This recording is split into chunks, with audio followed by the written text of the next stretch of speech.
We were talking last time about the establishment of the monarchy or kingship in Israel. And I want to say a little bit about some of the features of Israelite kingship. And today I'll be coming back frequently to the Israelite notions of kingship and royal ideology. But to start off, one of the most important things to realize is that the king in Israel was not divine, as he was in Egypt, or even semi-divine. Occasionally he offered sacrifice, but he didn't play a regular role in the cult. Israelite royal ideology was heavily indebted to Canaanite royal ideology. You have similar language that's applied to the kings of Israel.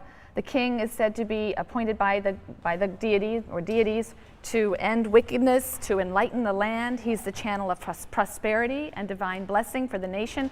All of this is true of Canaanite kings as well.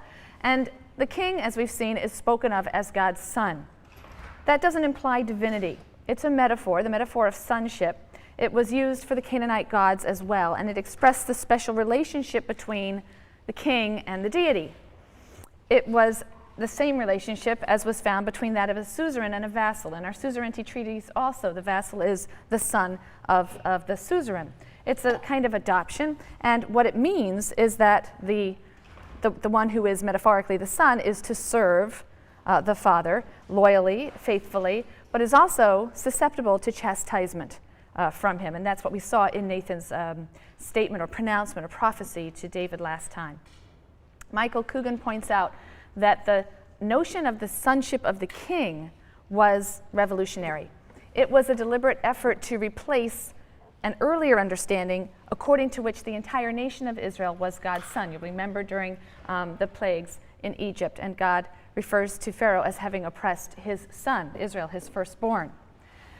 As Yahweh's son, the king now is standing between God and the people as a whole. And we're going to return in a moment to this new royal ideology and what's really going to be a very tense juxtaposition with the covenant theology. But first I want to say a little bit more about the characters of David and Solomon before going into the way royal ideology was later developed.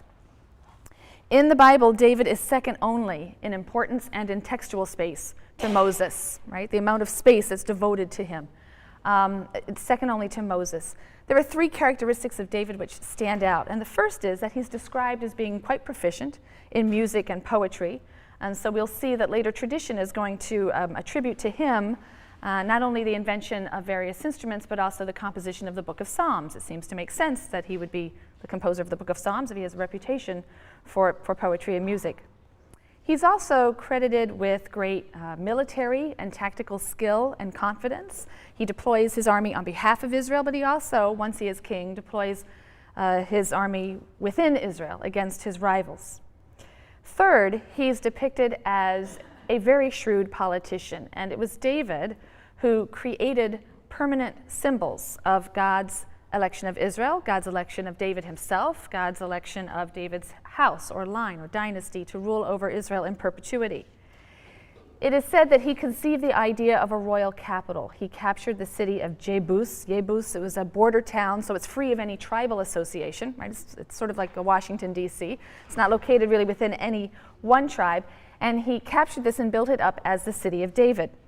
The city was going to be renamed Jerusalem, and it would become understood as the chosen city, the place where God caused his name to dwell. As Deuteronomy said, there would be a place where God would choose to cause his name to dwell. And so Jerusalem becomes a symbol of God's presence. It becomes a symbol of Israel's kingdom, monarchy. It becomes a symbol of the dynasty of David. It is referred to as the city of David. David transfers the ark to this city, and so he makes it the home to the ancient witness of the covenant, the Sinaitic covenant. The added implication is that the Davidic dynasty has inherited the blessings of the covenant, is somehow fulfilling the promise to the patriarchs, which is also associated with the nation of Israel at Sinai. He planned a temple that would become the permanent resting place for the ark and a cultic center for all Israel, but the building of this temple was left to Solomon. So we'll discuss it and its symbolism when we get to Solomon. But according to the biblical record, it was still David who made the chosen dynasty, the chosen city, what would eventually be the temple, into permanent and deeply interconnected symbols of the religion of Israel. And it's really with David that the history of Jerusalem as the holy city begins. Now, the biblical assessment of David is initially relatively positive, and this changes shortly after his ascension to the throne. Beginning in 2 Samuel, from about chapter 9 through 20, and then on into the first couple of chapters of Kings, you have a stretch of text which is often referred to as the court history or the succession narrative of David. The critical question that drives this particular historical fiction is the question of succession. Who will succeed David? He has many children, but one by one his sons are killed, or they're displaced or disqualified in one way or another, until finally there is Solomon. There are lots of wonderful major and minor characters in this drama. It's a very complex drama, lots of intrigue and passion. But the material in this section also presents a rather unusual portrait of David. He's weak, he's indecisive, he's something of an anti-hero. He stays home in the palace while other people are off leading battles and fighting the wars. He enters into an illicit relationship with a married woman, Bathsheba. He sees to it that her husband is killed in battle to cover up his affair. It's this combined act of adultery and murder that earns him a sound scolding from Nathan, the prophet Nathan. We'll come to that when we talk about prophets next week. But God punishes him with the death of his son. And it's really from this point on in the story that we see David losing control over events around him. His control declines. He's indecisive on the whole question of succession, and that leads to all kinds of resentment and conflict, as well as revolts. There's one revolt, which is a revolt in support of his son Absalom. That's a revolt that the Deuteronomistic historian also indicates was a punishment for his affair for David's affair with Bathsheba. But during this revolt, David flees from his enemies. He's stripped of his crown. He's degraded. When Absalom is killed, David weeps for his son uncontrollably, and this only angers his own supporters who fought so earnestly against Absalom in his defense. It's a very poignant moment. But by the end of the story, David is almost completely impotent and senile even. The prophet Nathan and Bathsheba plot to have Bathsheba's son, Solomon, named the successor of David. And there really is no point at which there's any divine indication that Solomon has won divine approval, no divine indication that he is the one. It happens through palace intrigue, particularly with Bathsheba and Nathan. But the northern tribes, there are signs throughout the story of the hostility of the northern tribes, and that's a warning sign. That's a warning sign of future disunity. This whole court history is just a wonderful, masterful work of prose. You're going to be reading something from a book by a fellow named Mayer Sternberg, which is, I think, just a wonderful study of the Bathsheba story. Some speak about all of this unit as being authored by the J source. You need to know that source theory has undergone so many permutations. There really isn't any standard view, but I think the idea that the sources J, E, P, and D extend beyond the Pentateuch is now generally no longer accepted. So you will sometimes see people talking about the J source as going all the way through the end of 2 Kings and being, in fact, J is the author of the court history. But for the most part, I think most people think of the source theory as applying to the Pentateuch, and beyond that, we talk about the Deuteronomistic historian redacting earlier sources. I'll talk a little bit more about some of those sources as we move through the later books, the books of the former prophets. The court history has an array of very richly drawn characters. They act out all sorts of scenes of power and lust and courage and struggle. There's crime, there's tender love. It's a very realistic sort of psychological drama. It's also striking for its uncompromising honesty. We don't see anything like that really in the work of any contemporary historian. David is depicted in very, very human terms. The flattery and the whitewashing that you find in other ancient Near Eastern dynastic histories is lacking here. The flattery and whitewashing that we get, for example, in Chronicles. Right? The books of Chronicles are really just a retelling of the material here in the former prophets. And they clean up the picture of David. There's no mention of Bathsheba in there. So you do have that kind of whitewashing as part of the historiography of the book of Chronicles. But it's lacking here. All of the flaws, all of the weaknesses of David, a national hero, they're all laid bare. Implicitly, perhaps, that is a critique of kingship. It's perhaps a critique of the claim of kings to rule by divine right. The author here seems to be stressing that David, and as we shall see, Solomon, he's quite human, Solomon's quite human. They are not at all divine. They're subject to the errors and flaws that characterize all humans. As we move out of Samuel now and into 1st and 2nd Kings, we see that these books, Kings, contain the history of Israel from the death of King David until the fall of Judah in 587, 586, and the exile to Babylonia. These books also appear to be based on older sources. Some of them are explicitly identified. They will refer sometimes to these works, which evidently were subsequently lost, but they'll refer to the Book of the Acts of Solomon, or the Book of the Annals of the Kings of Israel, or the Book of the Annals of the Kings of Judah. Annals and chronicles were regularly maintained in royal courts throughout the ancient Near East. There's no reason to think that this wasn't also done in a royal setting in Israel. These annals generally listed events, important events in the reign of a given king. They tended not to have much narrative to them, and the beginning of the first 16 chapters of 1 Kings has that kind of feel, not a lot of narrative and really reportage of events. Beginning in 1 Kings 17 through 22, the first 9 chapters of 2 Kings, there's a departure from that annal genre. The reporting of events in the reign of a king, and you have more developed narratives in those sources. And these narratives generally feature prophets. So it's going to lead very nicely into our study of prophets beginning on Monday. Some of the narratives evidently would have circulated independently, particularly the stories probably about Elijah and Elisha, these zealous Yahweh-only prophets. They were probably local heroes, and these stories circulated independently, but they've come to be embedded in a framework that conforms those sources to the ideology and religious perspective of the Deuteronomistic historian. 1 Kings chapter 2 is the death scene. It has David's deathbed instructions to his son Solomon. And he tells Solomon to kill all of his rivals and opponents. And in verse 12 we read, "And Solomon sat upon the throne of his father David, and his rule was firmly established." And it seems that at this point, the 3 crises that we noted in the book of Samuel, at the opening of 1 Samuel, the 3 crises we noted are resolved. The crisis in succession is resolved. David is succeeded by his son Solomon, and all of the kings of Judah for the next 400 years, in fact, until the destruction in 586, all of these kings will be of the line of David. The military crises seem, for now, to have been resolved. We've had lots of military and diplomatic successes, and Israel seems to be secure.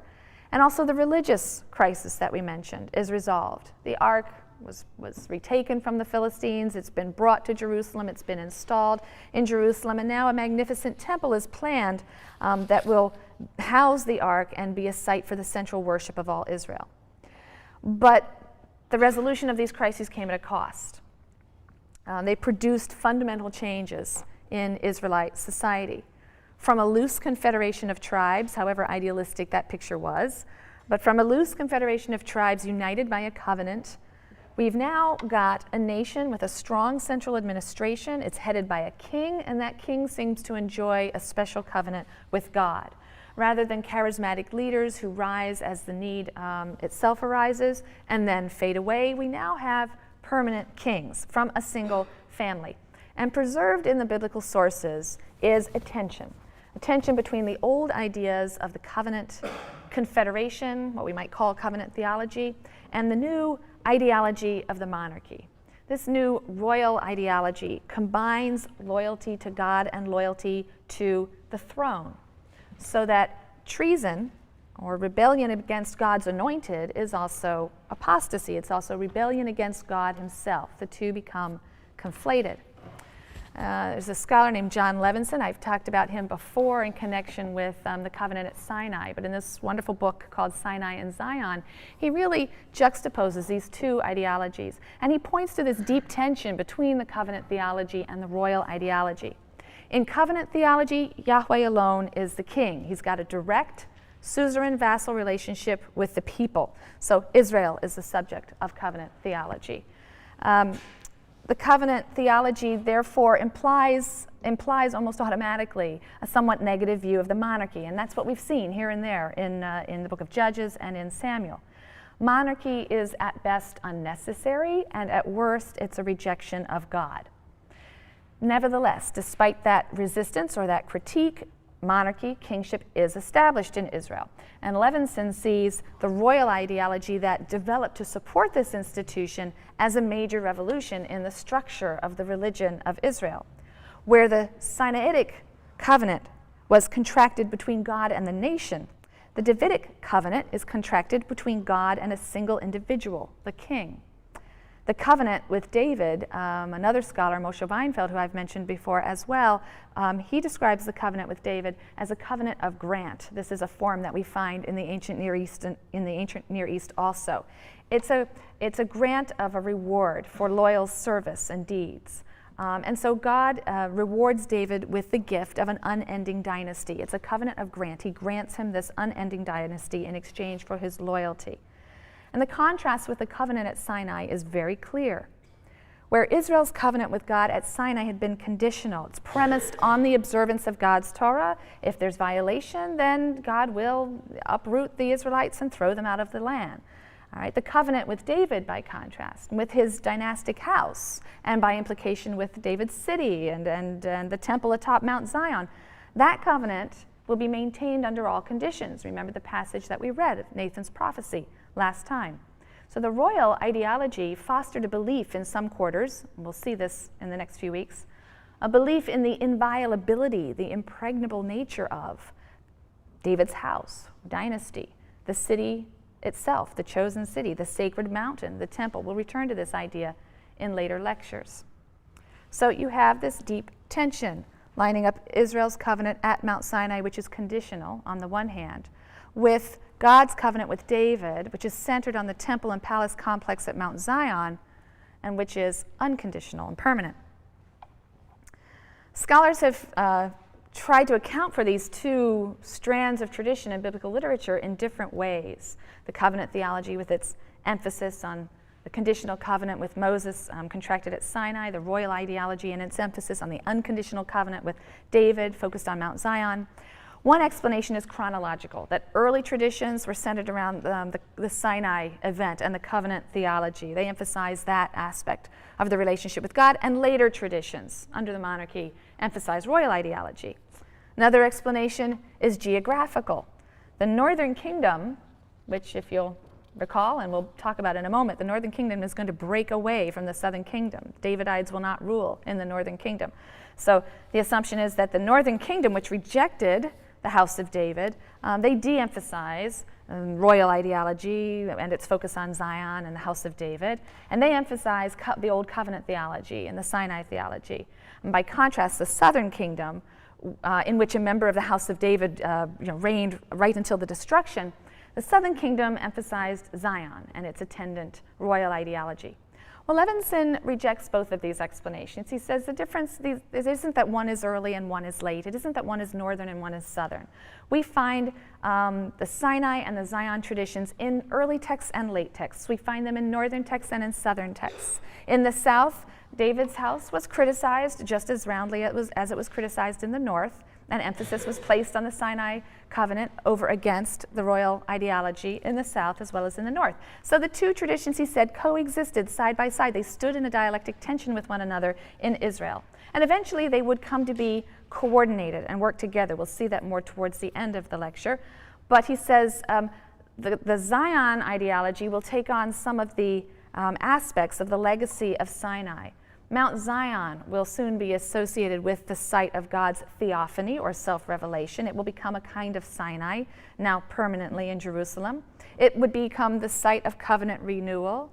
It will be seen as the place where Torah goes forth, and that's an idea, of course, originally associated with Sinai. That's where God's instruction or Torah went first. But all of these features will be collapsed or telescoped or brought into Mount Zion and the temple complex. But eventually, he says, it's not simply that the Sinai covenant theology was absorbed into royal ideology and Mount Zion, because the entitlement of the house of David will eventually be made contingent on the observance of God's Torah. The king himself, we will see, is not exempt from the covenant conditions set at Sinai. And even though he would never be completely deposed for violating the Sinaitic covenant, he will be punished for his violations. The two will work in tandem. It's an idea that we'll return to. We'll see it more clearly as we get towards the end of this lecture. But for now, keep in mind that the two are going to be held in tension and work together to check one another. Now, David's son, Solomon, is given mixed reviews by the Deuteronomistic historian. He ascends to the throne through intrigue. As I said, there's really no indication of a divine choice or approval, but he's said to reign over a golden age. His kingdom is said to stretch from Egypt to the Euphrates. He made political alliances and economic alliances throughout the region. He would seal these alliances with marriages. He married a daughter of Pharaoh. He married the daughter of the king of Tyre in Phoenicia, and so on. The text claims that he built a daunting military establishment. He put a wall around Jerusalem. There were fortified cities, Chatzor, Megiddo, Gezer. These were bases for his professional army. It's said that the army featured a very expensive chariot force. He also had accomplishments in the realms of industry and trade. He exploited Israel's natural position straddling the north-south trade routes and was able to bring great wealth to the state in that way. The daily supplies that were needed to maintain Solomon's very lavish court are detailed in 1 Kings, so it seems to have been an extraordinarily elaborate court.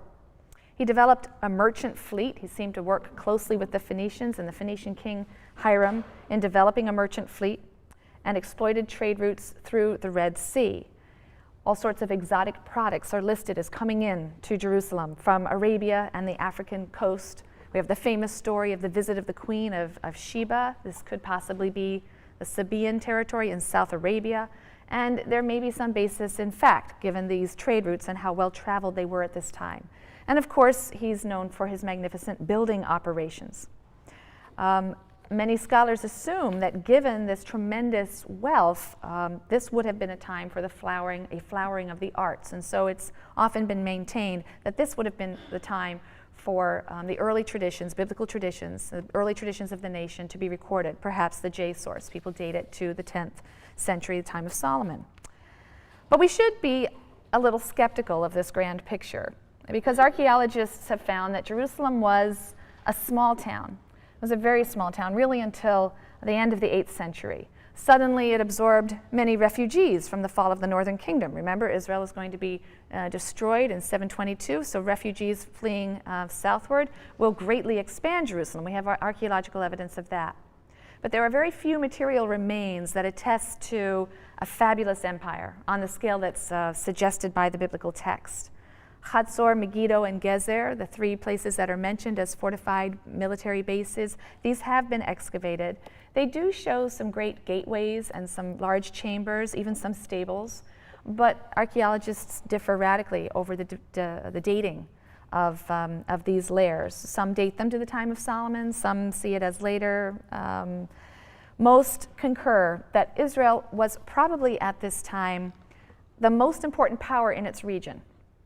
But still, it would have been small and relatively insignificant compared to, say, Egypt or Mesopotamia, some of the great civilizations at either end of the Fertile Crescent.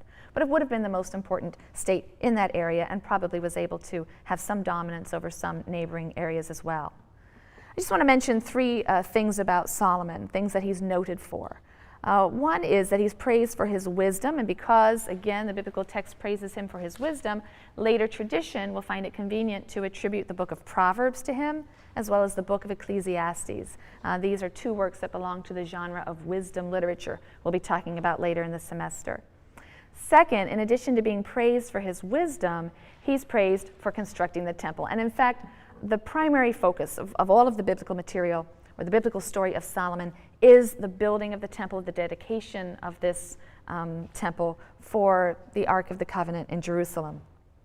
He continued the close association of the cult and the monarchy, the religious and political leadership, by constructing this magnificent new temple within the palace complex, and he himself appointed a high priest.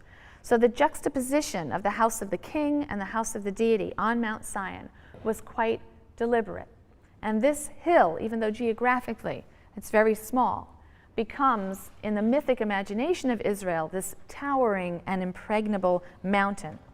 Levinson, again, argues that Zion came eventually to take on the features of the cosmic mountain.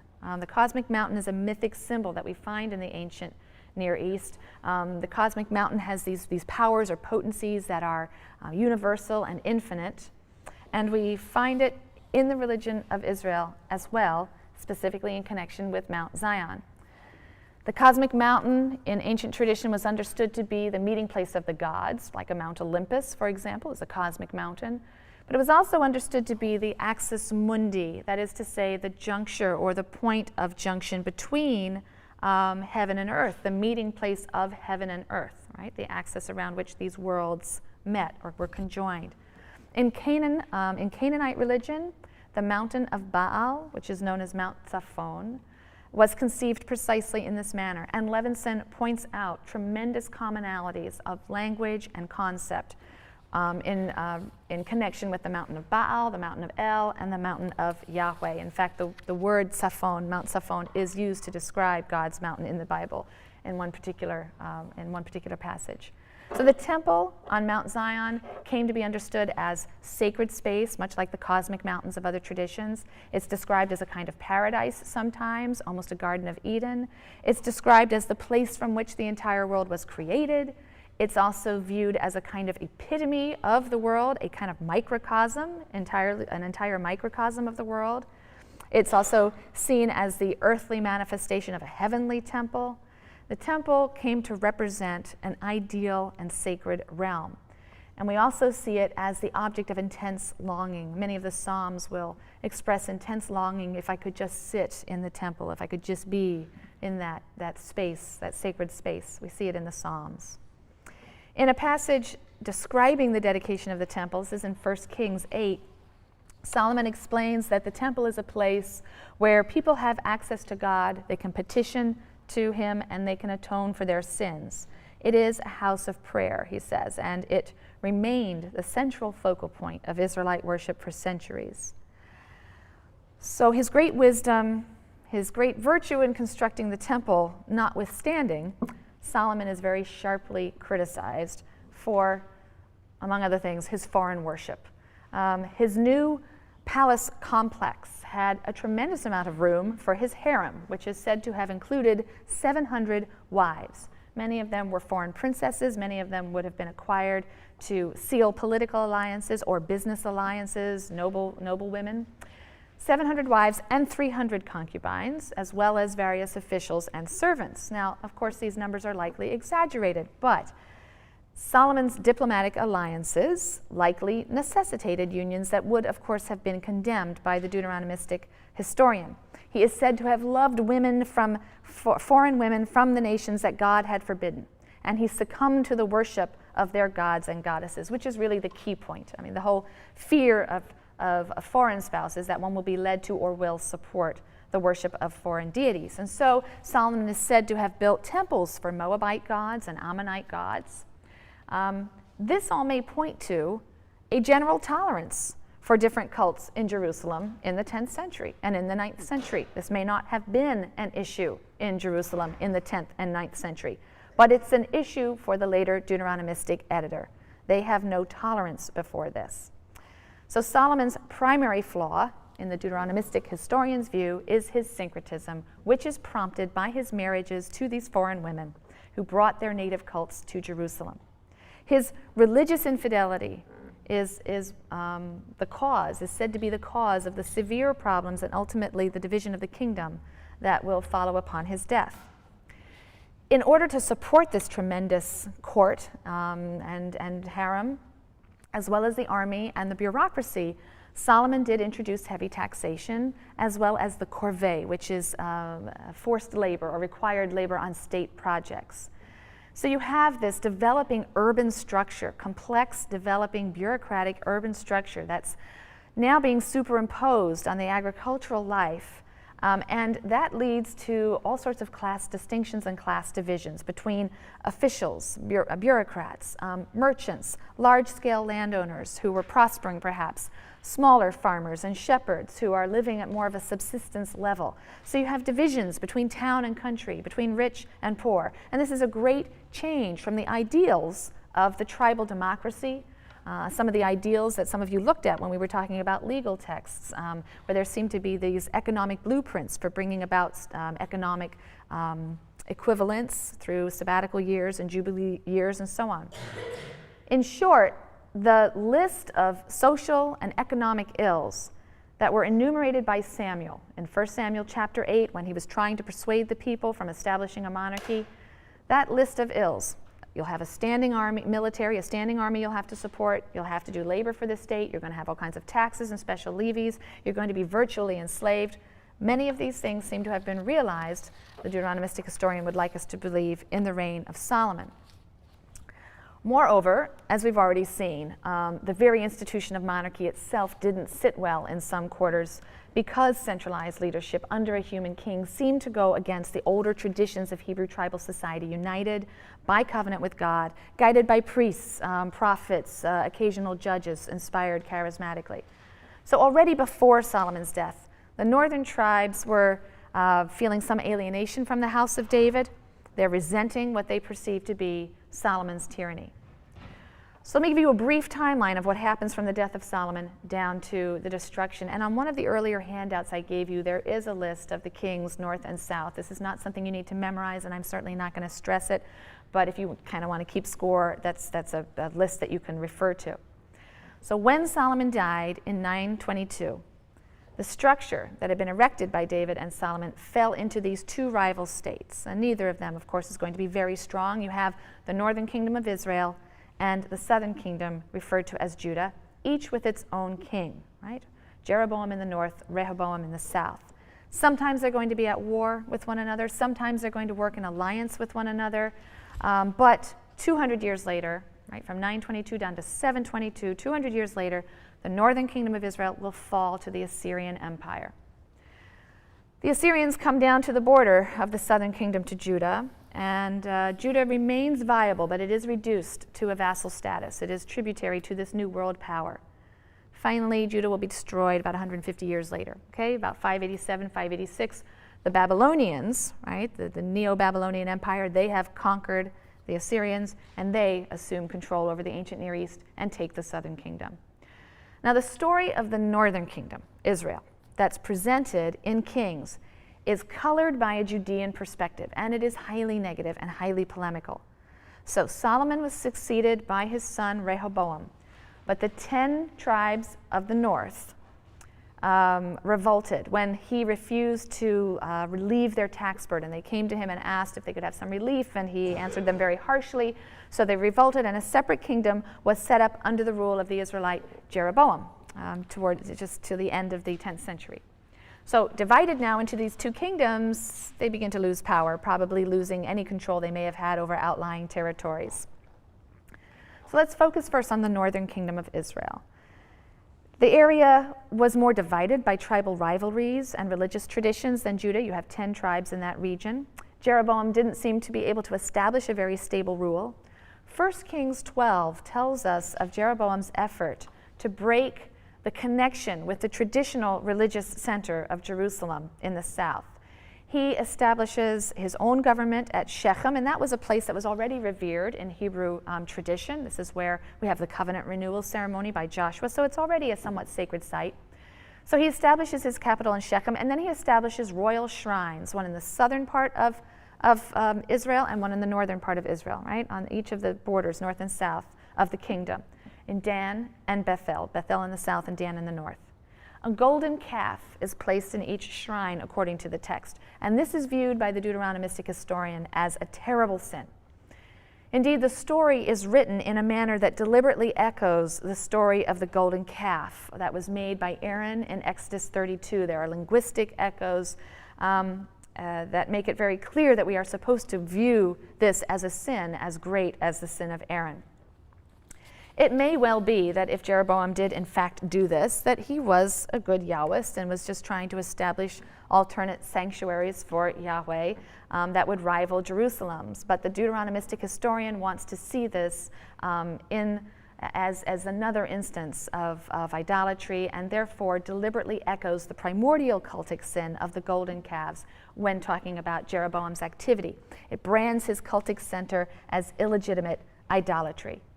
Jeroboam is represented by the biblical writer as having made unacceptable concessions to Canaanite practices of worship, and so he is criticized for this.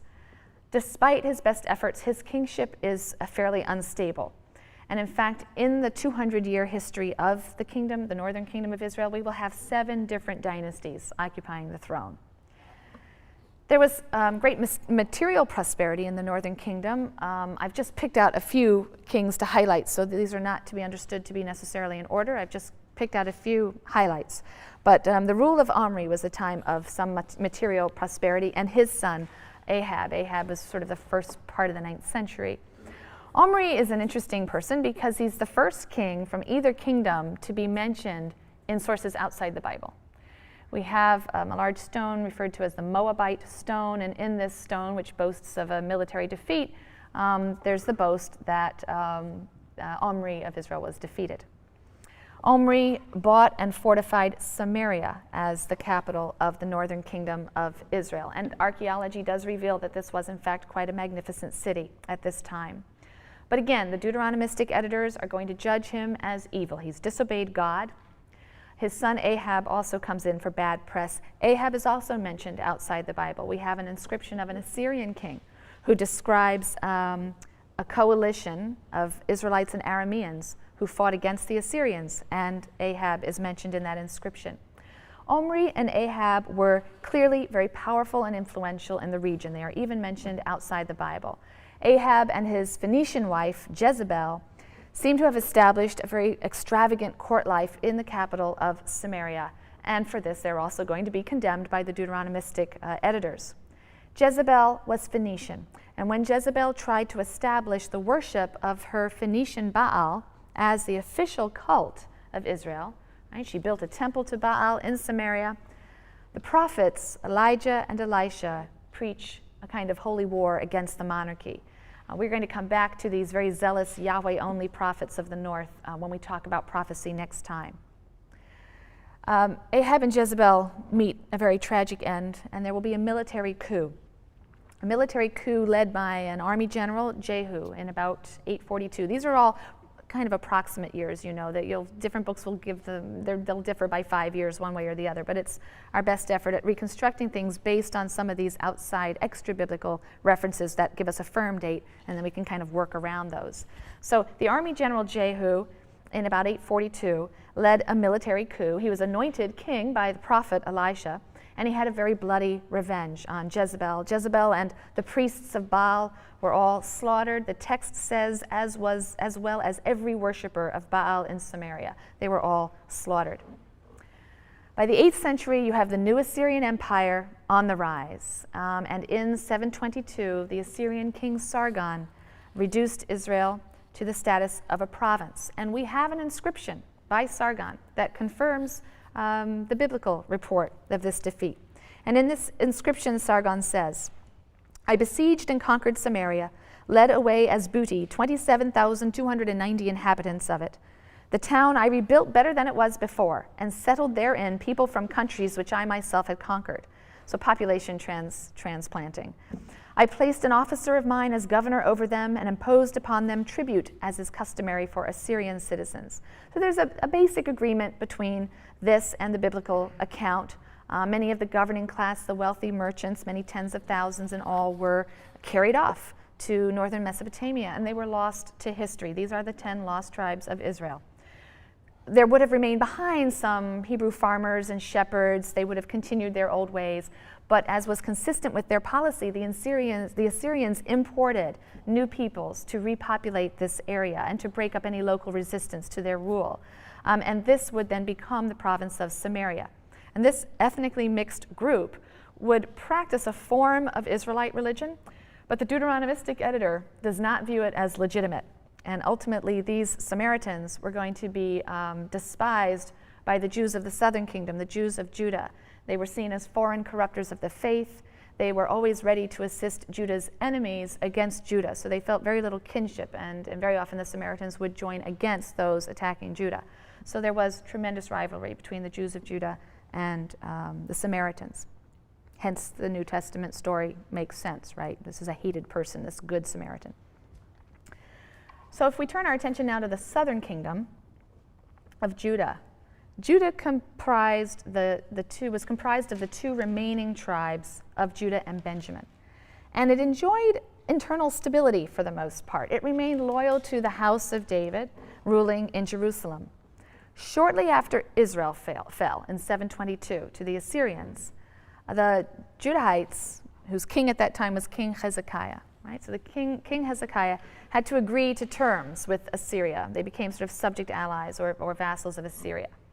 But Hezekiah began to prepare for rebellion, began to make alliances with neighbors, and this prompted the Assyrians to march in and lay siege to Jerusalem. This would have happened about 701. And this siege is described in Assyrian sources. So we have independent records of this from Assyrian sources. We read there, as to Hezekiah, the Jew of Yehud, right, the Jew, he did not submit to my yoke. I laid siege to 46 of his strong cities, walled forts, etc. I drove out 200,150 people. Himself I made prisoner in Jerusalem, his royal residence, like a bird in a cage. But eventually the Assyrians actually withdrew the siege. Judah was able to withstand the siege to preserve their own kingship. The Assyrian Empire is going to fall in 612. This is the fall of Nineveh, you may have heard of at some point. And they will fall to the rising Babylonians, the Neo-Babylonian Empire. It's the Neo-Babylonian Empire that will succeed in felling Judah under Nebuchadnezzar of Babylon in 587 or 586. The walls of Jerusalem are dismantled. Many members of the governing classes, the wealthier classes, are going to be carried off into exile in Babylonia. And that the Hebrews didn't fade into oblivion after the loss of political independence and their geographical base is due in large part to the interpretation of events provided by the Deuteronomistic school. So we need to talk a little bit about that ideology and why it had the historical effect that it had. As I mentioned before, Deuteronomy isn't just the capstone of the Pentateuch's narrative, it's also the first part of a longer literary history. Martin Noth was a German scholar who first argued for this, argued that the composition and authorship of Deuteronomy has more in common with what follows in some sense than what precedes it. And he argued that we should understand this to be a unit, the product of a particular school. Since this Deuteronomistic school is looking back at the history of Israel up to and including the defeat and exile of the Israelites in 587 or 586, the final form of the work of the Deuteronomistic school, the final form must be post-exilic, post-586. But there are, of course, various layers within that larger work that we can't really date with precision. I just want to say something about the scholarly methodology that led to the conclusion that there is such a thing as a Deuteronomistic school. That method is redaction criticism. And we've already discussed the goals and the methods of other types of criticism, source criticism or historical criticism. We've talked a little bit about form criticism and tradition criticism. But redaction criticism grew out of a kind of weariness with some of these other forms of biblical criticism and their constant fragmentation of the biblical text into older sources or into older genres or into older units of tradition in order to map out a history of Israelite religion.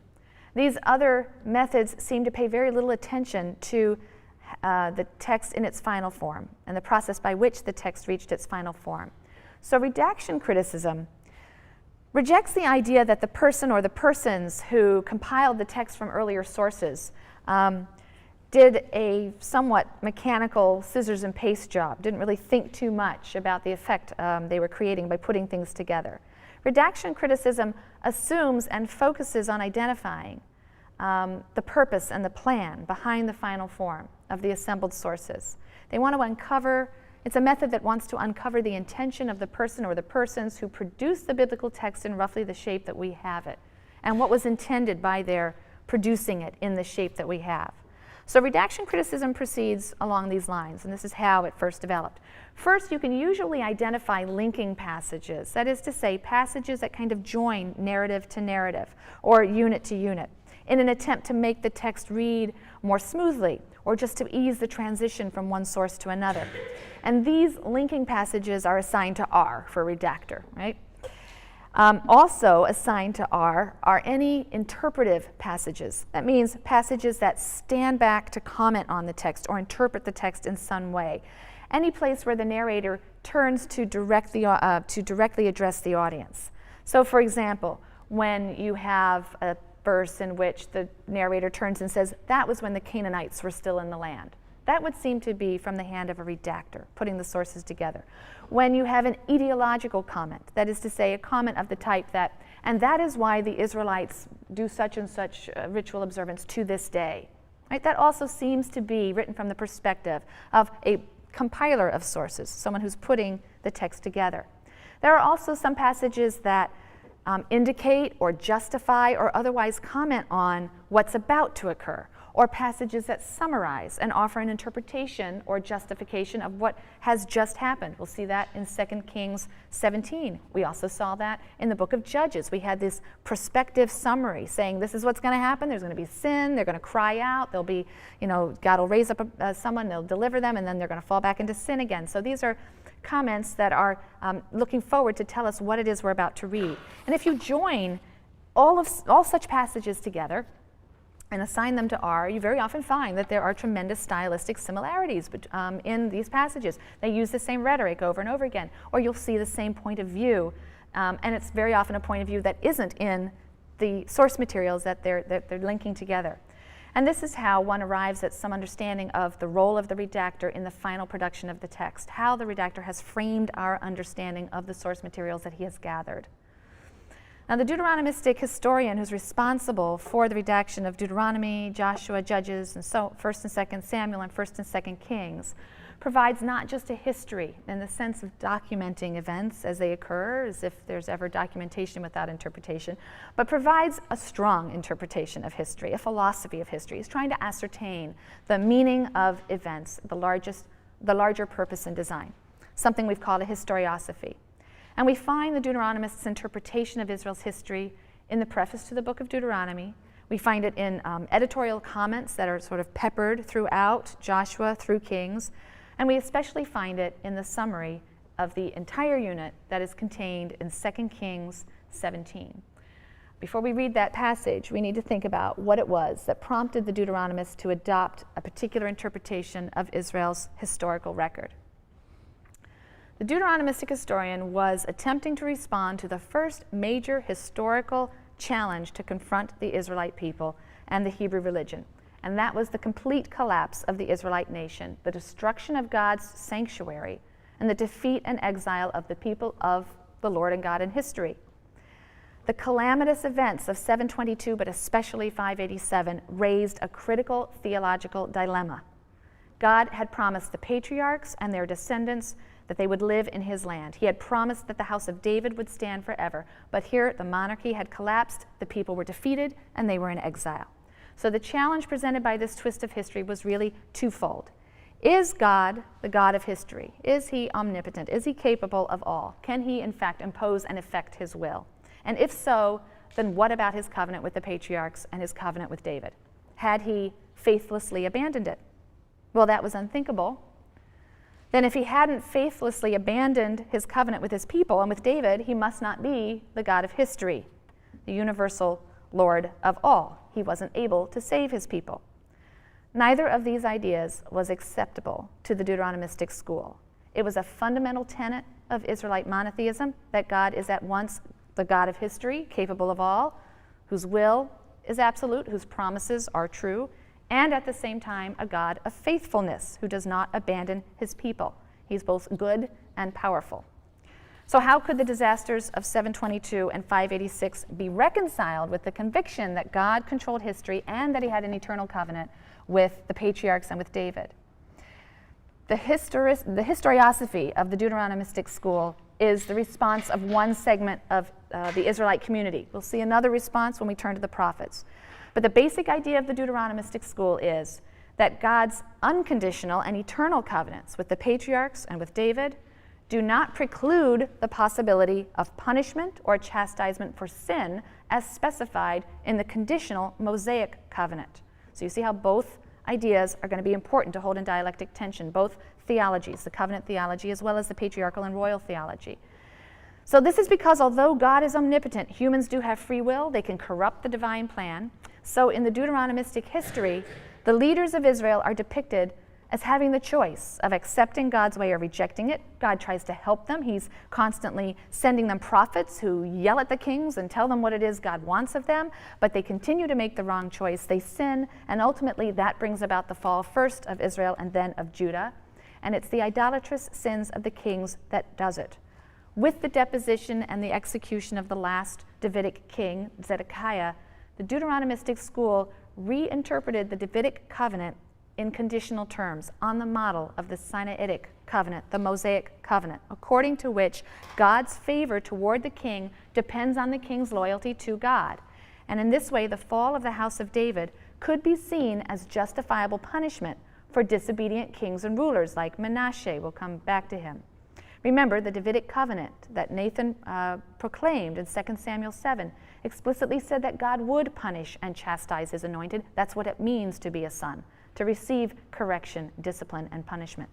I'll have to finish these thoughts on Monday and see specifically how they interpret and understand the history of what happened in a way that enabled certain segments of the population to see this as, in fact, proof of God's strength and faithfulness.